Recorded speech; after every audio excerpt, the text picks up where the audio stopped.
Hello, welcome back to my channel. If you're stopping on this channel for the very first time, you're most welcome. And to all my returning subscribers, welcome and thank you so much. So today I'm going to be checking out Northern German meets German road trip. This is the part one of it, and let's dive right into it. If you're yet to subscribe to this channel, please do well to hit on the subscribe and be a part of this community. You can support this channel by using the Buy Me Coffee link. Is going to be on my description below, and let's get right into the video, guys. According to the Happiness Atlas, this is where many of the happiest Germans live. That doesn't necessarily mean that you'll feel the happiness oozing out of them. The Northerners are known for their cool approach and for being people of few words. Moin doesn't actually mean morning. It's thought to come from the Low German for good, and it can be used as a greeting at any time of day. You might also hear moin moin, but in some areas that's thought to be over the top. For our jaunt around northern Germany, we'll be visiting the states of Mecklenburg-Vorpommern, Schleswig-Holstein and Niedersachsen, as well as two of Germany's three city-states, Hamburg and Bremen. Don't be deceived. While the weather kind of seems okay today, these guys are never far away. To describe the typical northern weather, let's use some local terminology. Schmuddelwetter, essentially dirty weather, or Schiedwetter. Yes, that's weather that's, well, Schied. So we're talking cold, wet, and with a good dose of wind. And what does the north of Germany actually look like? Well, it's pretty flat and pretty green. There's more than 1,500 kilometers of coastline as well as many islands. More than half the land in the north is used for agriculture. There are various large companies based here, for example. Did you see the coloring? Like there's deep blue, deep green, and then light green, and then this purplish, then faded green, yellowish, then the brown. Wow, this is really beautiful. I love the landscape. I love the coloration. Wow. Car and ship manufacturers, and tourism plays a big part in the coastal economy. The northeastern state of Mecklenburg-Vorpommern is the least densely populated state in Germany, with just 69 people per square kilometre. But what it lacks in people, it makes up for in lakes. In fact, it boasts Europe's largest landlocked lake district. MacPom is the only new or former East German state in the north of Germany. You can still see a few reminders of this era, for example in its Plattenbau or prefab architecture and long stretches of FKK nudist beaches. Perhaps the most iconic symbol of German beaches is the Strandkorb or beach basket. It was invented here in Rostock in the late 1800s as a comfortable solution for wind-battered tourists on the Baltic coast. Today you can rent them along much of Germany's coastal areas and islands. Talking of islands, I can safely say that German is a home for tourism. Like with what they have, with the structure and with the way the city is like a place where most people want to come and see. Like when I reacted to the island at Plim Hangar, I was like, no, I have to see this place myself. A few other places like I've seen, especially when I saw how Germany was rebuilt after the war and what it looks like now. I seriously want to see those buildings now myself. So it's built in a way that brings in tourists into the country. Like it's a home for tourism. Honestly had no idea that Germany had any islands until I moved here, which is pretty embarrassing considering it has more than 40 of them. You've got your more schickimicki Sylt, where you can do a bit of German celeb spotting. For the best chance of sun, head to Fehmarn or Rügen, or venture further out to the Helgoland archipelago. Then there's the chain of East Frisian islands, many of which are car-free or car-restricted zones. I've taken the ferry over to one of the larger islands, Norderney, in order to get a feel for German island life. Ja, hier ist ruhig. Ruhiger wie auf dem Festland. Definitiv entspannter. Man braucht kein Auto. Und ganz gesunde Luft, man schläft hier wie tot. Hier ist so ein bisschen heile Welt noch. Im Winter haben wir ein bisschen Ruhe, jetzt haben wir ein bisschen Trubel. Ne? I can Da leben wir natürlich imagine. von. Hier hat man Ruhe, Sportbewegung, die Work-Life-Balance ist einfach fantastisch.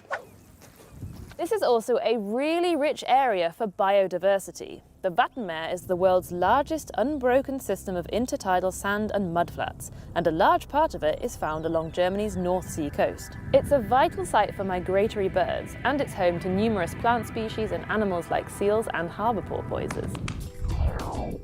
One thing that connects all the northern states is language. Low German, known as Plattdeutsch or Niederdeutsch, is an officially recognised and protected regional language. It's descended from Old Saxon, and it has many different local dialects. such as Hamburger Platt and Mecklenburgisches Niederdeutsch. While High German has been encroaching steadily since the 1950s, Platt is still widely spoken among the older generation, and efforts have been made to preserve the language, for example with radio shows and lessons in schools. And some young people are also keen to keep their linguistic heritage alive. Moin Leeflu. Moin Leeflu. Ik ben Dieke en vandaag werd ik Plattdeutsch Dünnedag. Ja, ik ben Dieke, ik ben 22 Jahre alt, ik komme uit Auwok oder uit Südbrockmerland in der Nähe von Auwok und mittlerweile lebe ich hier auf der Insel Norderney. Ich glaube, das Plattdeutsche ist einfach wirklich super natürlich und es wird einfach frei Schnauze geredet und selbst die bösesten Schimpfwörter klingen irgendwie lustig und man nimmt es nicht übel. Es ist halt in der Vergangenheit eben häufig so gewesen, dass ältere Personen ihren Kindern oder ihren Enkeln das nicht mehr beigebracht haben, weil es dann immer hieß, die können dann niemals wirklich Hochdeutsch sprechen oder das gab da immer so ein paar Vorurteile in der Vergangenheit und das kann ich halt total widerlegen. Mir hat das sogar eher noch viel gebracht, weil das auch ähnlich zum Englischen zum Teil ist und dadurch ist mir zum Beispiel das Englischlernen eigentlich relativ leicht gefallen dann in der Schule. Ja, also es ist eben ein Teil von Ostfriesland und auch ein Teil von Norddeutschland. Das ist eben was bewahrt werden muss. Back in the day, Low German was also the Seemannssprache, nautical language, and Hansasprache, Hanseatic or trade language. And that's our cue for a little walk down memory lane. Trade language. The Hanseatic League was an organisation of merchant guilds, ports and market towns that dominated trade in Northern Europe from the 13th to the 15th century. And it all began here in northern Germany. Hanse was a medieval German word for guild or association, and the Hanseatic League was set up in order to protect mutual trading interests, from tax arrangements to defence against pirates. Lübeck and Schleswig-Holstein had easy access to both the North and Baltic Seas. It was the hub of the Hanseatic League and one of the most important trading posts in Northern Europe. Many northern cities like Lübeck, Wismar or Stralsund still wear their Hansestadt or Hanseatic City titles with pride. Have you ever wondered why cars registered in Hamburg have HH number plates? That stands for Hansestadt Hamburg. And here we are in Germany's second largest city. It boasts the third largest harbour in Europe, the largest warehouse district in the world, way more bridges than Venice. I can safely say that the second thing I've really noticed about Germans, or should I say Germany, is that they know how to protect heritage down generation. Like when I saw how the city was rebuilt, I saw how they were trying to make it look like what it was before, like they tried to put that together. And this is the language, they're still trying to preserve it and make it go down generation. I mean, HH, that is an abbreviation to an old language that they still want to continue. It's like beautiful. They just have a perfect way of preserving their heritage down generation. And more than 100 swans, a symbol of the city's historical sovereign status. This northern metropolis is also known for its Reeperbahn Red Light District, its striking Elbphilharmonie Concert Hall, and fish, fish, fish. Hamburg is also the youngest German state, with an average age of just over 42. Incidentally, red brick architecture, particularly Backstein Gothic or brick Gothic, is typical of northern Germany, which lacks sufficient natural supplies of building stone. Anyway, back to the fish. Unsurprisingly, seafood is a staple of northern cuisine. An absolute classic is Matjes, soused herring. Other traditional dishes up north include Kohl und Pinkel, that's kale and smoked sausage, and various hearty soups and stews. Labskaus was originally whipped up from long-lasting ingredients for sailors on long trips at sea. It's kind of a mush of corned beef and potato. If you're lucky, you might get some pickled herring and a fried egg on top. Fancy something sweet? Allow me to introduce you to one of my all-time favourite German foods, which was invented right here in Hamburg. The Franzbrötchen. Think cinnamon swirl, but even better. It looks good. And of course, we can't neglect the beer. Exactly which brand you drink depends largely on where you are. Here in Bremen, just as everywhere else, there's plenty of local pride involved. But here in the north, we're generally talking some kind of Pilsner. But there's another drink that I've had on my bucket list for ages, Ostfriesentee.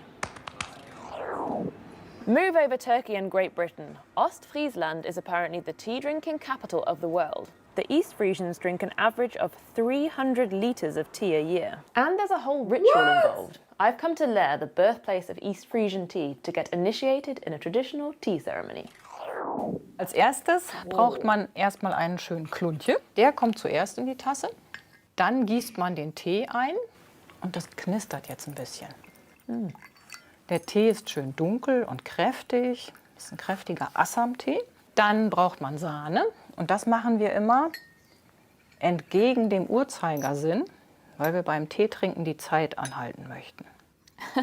Und das Ganze nennt sich dann das Wulkje, weil das aussieht wie eine kleine Wolke. Umrühren darf ich nicht, oder? Nein, es wird einfach so in Schichten getrunken. Also man trinkt gleich erstmal so diese sahnige Schicht und dann trinkt man langsam eben sich durch bis zum letzten süßen Schluck.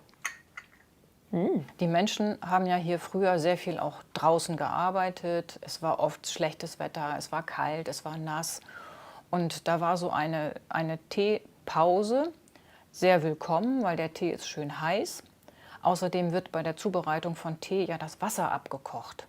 Und das war sehr gut, weil das Wasser war oft sehr keimhaltig hier in Ostfriesland.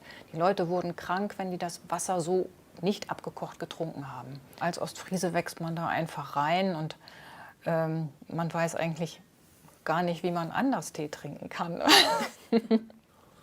Don't be surprised if your host tops you up immediately. Apparently it's commonplace to drink at least 3 cups. Then you show that you've had your fill by placing your teaspoon in your cup. Alright guys, I'm seriously gonna try that tea method where you put the milk and then you put your honey and then you drink from the creamy side. I'm definitely going to try that, so stay tuned and watch me do mine shortly.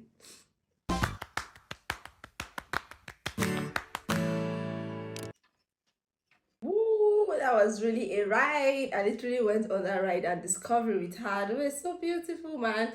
I'm aware of the German beer culture, drinking beer from the age of 16, and how beer is kind of a ritual, like they drink lots of beer in German. But what I also discovered in this video regarding food is also the fish thing. And I didn't get to see the fish thing. I'm going to check out German food shortly. After now, I'm going to see that because it seemed like there's a whole lot of discovery to see in German food. Because I mean, the sausage, 1,500 sausage, and the beer was a huge discovery. And the highlight on fish here is also a discovery on the aspect of food. So stay tuned. I'm going to be checking that out. I mean, this is really amazing. The language, you know, the area, the weather, the island, like over 40 islands in German. It's a huge discovery for me, guys. I hope you enjoyed this video as much as I did and probably learned something. If you are new here and you're not a German, keep your comment coming in on my comment section. Until next time, please hit on the subscribe. Bye.